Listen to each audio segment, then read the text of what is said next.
Well, welcome to the New Horizons Coliseum, Greensboro, North Carolina, covering the Locked On UConn, not really live, but inside the arena where the game is being played. Let's talk about it. Quick little 10-minute pod. You're locked on.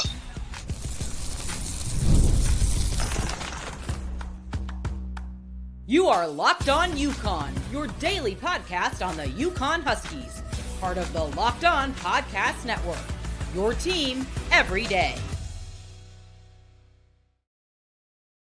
Thanks for making Locked On UConn your first listen every day. We've done this a few times already today, but I wanted to do a special pod just to kind of show you guys where I am. I'm sitting here courtside, essentially, just behind the Carolina baseline here with a whole row.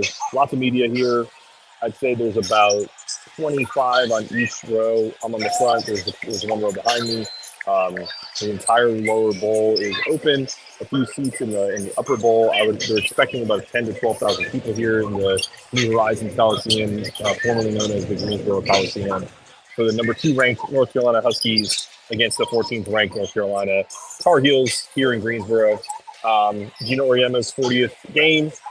We are coming from not live, but we're going to do a quick little 10-minute show just to kind of give you a preface of what we think is going to be the case for the Huskies today.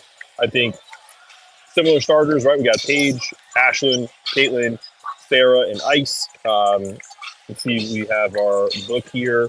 We talked about the history of this. UConn is 9-5 all time versus North Carolina. Huskies have won the last 6 matchups, including a good win last year in the Mohegan Sun Arena. Huskies are looking to snap a 3-game winning streak for the North Carolina Tar Heels. They've opened 3-0, last with a win, 66-47 over North Carolina A&T on Tuesday. Lesky Denarski is their leading scorer, averaging 15 points a game. Alyssa Upsut is averaging 10.7 points and 8.7 rebounds.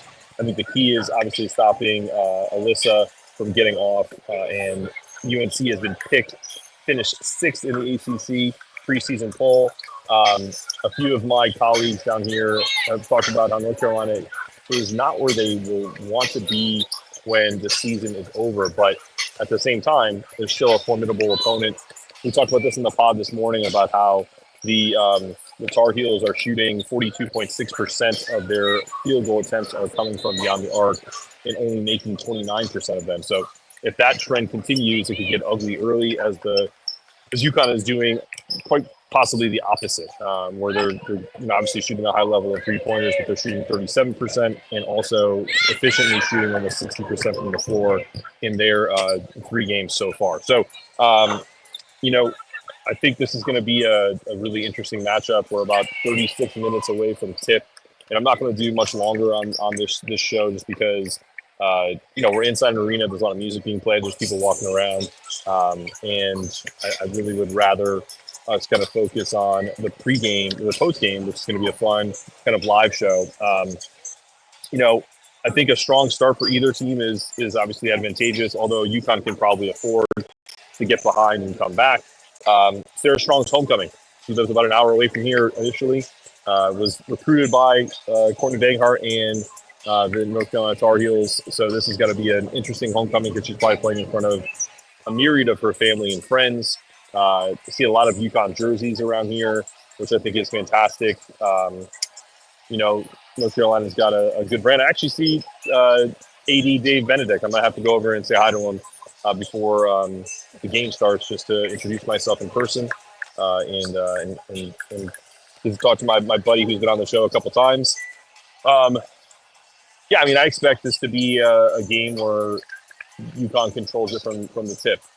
I said if Ice Brady and Janelle Alfie both have good games, this Tar Heel team is going to be reeling. I think the only chance they have is if one of them or both of them struggle, and you get a abnormal subpar game from Paige Beckers, which we all expect not to happen. So those are kind of some of the major storylines coming into this game. KK and Ashlyn, they've been pretty damn fantastic this year in terms of KK with limited minutes, Ashlyn more in a secondary role to Paige, coming off 15 points against South Florida. I think their athleticism is going to be on display tonight. I think KK is going to really show what she has really become, which is her brand is essentially being a pesky defender, but also being a distributor when she does have the ball.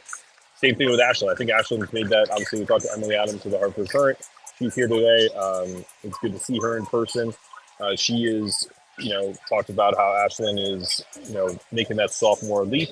And it, makes a lot of sense as to why this UConn team has flowed so well, even in games where Paige really hasn't been the primary offensive weapon. She's been more of a distributor and, been more efficient so than has been shot hunting. So I think that's a big aspect of this game too, and I think that trend is going to continue. I've said this; it's no knock on Caitlin. It's just a transition period. I think Caitlin is the type of player that is going to be a really big force for them as time goes on. But she has just been a stabilizer. She hasn't been anything fantastic. And this is where I'm going to end the show because the band is playing, and I don't want you guys to have to worry about that from the audio perspective. So. We'll see how it goes, and I will see you guys after the game.